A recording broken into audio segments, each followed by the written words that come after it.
يا صباح الفل. النهاردة هنحضر مع بعض بسكوت الشاي الاقتصادي او بسكوت الشاي الاصلي بدون بيض وبدون زبدة او حليب، وكمان هنحضره بدون ما نحتاج لمضرب كهربائي او خلاط. في 10 دقايق هتحضروا بسكوت في منتهى الجمال، على الرغم من بساطة مكوناته وطريقة تحضيره الا انه تحفة جدا، هش جدا ومقرمش وبيدوب كده وانتوا بتاكلوه، كمان بدون اي ادوات او قطاعة هتحضروه. يا ريت نعمل لايك للفيديو والسبسكرايب للقناة او اشتراك ونفعل الجرس علشان دايما يوصلنا اشعار باي وصفة او كل فيديو جديد. ويلا بينا نبدأ نشوف الطريقة والمقادير مع بعض.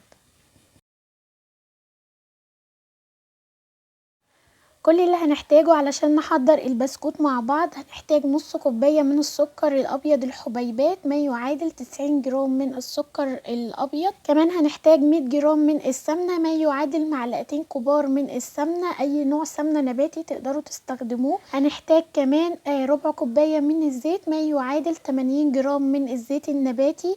ربع كوباية الزيت او ال 80 جرام زيت دول بيكونوا 4 معالق كبار. بنضيف الزيت والسمنة والسكر على بعض وبنبدأ ان احنا نخفقهم كويس جدا في الخطوة دي او في المرحلة دي. لو حابين تستخدموا المضرب الكهربائي او الخلاط براحتكم جدا، وكمان لو حابين انكم تستخدموا او تستبدلوا السكر الحبيبات بالسكر البودرة برضو بيكون افضل، وده على حسب رغبتكم انتوا. ايا كان اللي انتوا هتستخدموه، اهم حاجة ان احنا نخلط المكونات دي كويس جدا لحد ما تكون معانا ناعمة جدا، او الخليط ده يكون ناعم جدا مفيش اي حبيبات من السكر او السمنة فيه.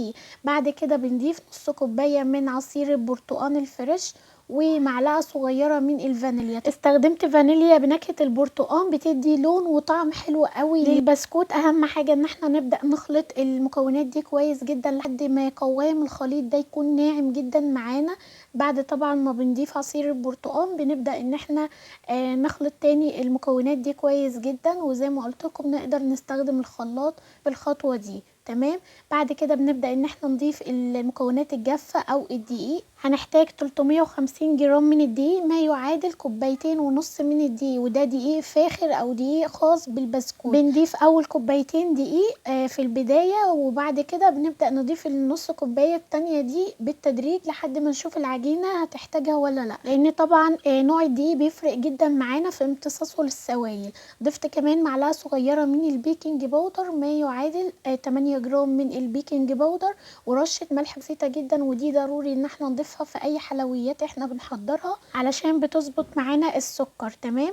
بنبدأ بقى نقلب العجينة بتاعة البسكوت بالشكل اللي احنا شايفينه ده، وبعد كده بنبدأ ان احنا نضيف نص كوباية الدقيق كده بالتدريج، على حسب كده العجينة ما هتشرب معاكي او البسكوت ما هيشرب معاكي الدقيق. بتبدأي كده ان انت تنزلي بنص كوباية الدقيق دي كده بالتدريج. طبعا انا حسيت كده ان العجينة لسه طرية معايا او مش ده قوام العجينة اللي انا محتاجاه، فبدأت ان انا اضيف كمية الدقيق الباقية، او ضفت نص كوباية الدقيق كلها بالشكل ده. وبعد كمان ما ضفتها حسيت ان العجينة لسه برضو طرية او مش ده القوام اللي انا محتاجاه، فضفت معلقة دقيق كمان واحدة، وبدأت ان انا الم كده بايديا عجينة البسكوت واعجنها كويس لحد ما وصلت للقوام اللي انا محتاجاه. تمام. طبعا انت ممكن ما تحتاجيش معلقة الدقيق اللي انا ضفتها في الاخر دي، على حسب طبعا عجينة البسكوت معاكي وكمان نوع الدقيق اللي انت بتستخدميه.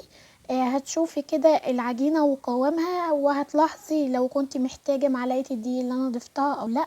عموما كل اللي هنحتاجه في الاخر 350 جرام بس من الدقيق. بعد ما بنعجن عجينة البسكوت كويس بنبدأ نختبرها كده. كل اللي بنعمله بناخد حتة عجينة صغيرة وبنبدأ نكورها، نشوف كده العجينة فيها اي تشققات او بتفرول معانا. لو بتفرول يبقى محتاجة سوائل، محتاجة انك تضيفي مثلا معلقة واحدة من عصير البرتقال او من المية، وبتبدأي تلمي العجينة تاني. لو بتشقق معاكي برضو نفس الحكاية، بتضيفي معلقة واحدة بس من عصير البرتقال وبتبدأي تلمي العجينة تاني. تمام. لو لقيتي العجينة بعد ما كورتيها وما فيهاش اي تشققات خالص، بتبقى اوريدي كده جاهزة معاكي ان انتي تبدأي تشكليه. مش بنريح العجينة خالص، بنبدأ طبعا نشكلها على طول. كل اللي بنعمله بنجيب صاج او صينية، ويفضل طبعا ان هي تكون ألمونيوم. بنبدأ ان احنا نشكل العجينة، بناخد حتة عجينة صغيرة كده وبنبدأ ان احنا نكورها، وما بين ايدينا بنبدأ ان احنا نضغط عليها ضغطة بسيطة. بعد كده بأداة متوفرة عندنا في كل بيت او في كل مطبخ، وهي السكينة، بنبدأ كده نشكل البسكوت بالسكينة بالسكينة زي ما انتوا شايفين كده. اظن مفيش اسهل من كده طريقة بسكوت ممكن تحضروها.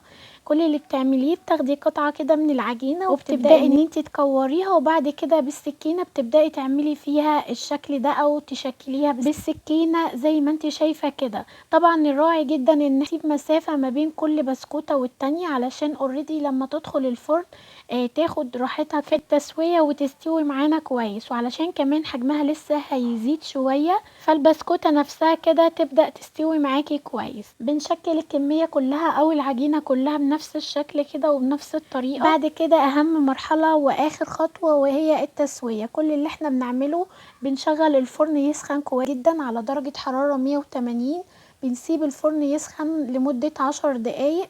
بعد كده بندخل الصاج او الصينية على الرف الاوسط. البسكوت ده هياخد معاكم تسوية من 20 دقيقة ل 25 دقيقة، وده على حسب نوع فرن.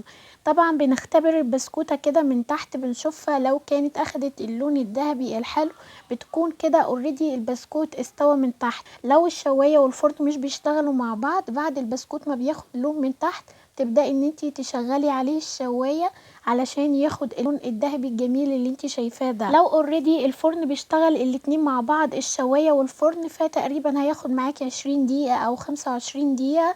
ووقت التسوية عموما بيختلف من فرن للتاني على حسب نوع الفرن اللي انتي بتستخدميه. ده شكل البسكوت بعد ما استوى معانا وطلعناه من الفرن. عايزة اقول لكم ريحته بتكون جايبة اخر الدنيا، ريحته حلوة قوي، وغير كده طعمه في منتهى الجمال.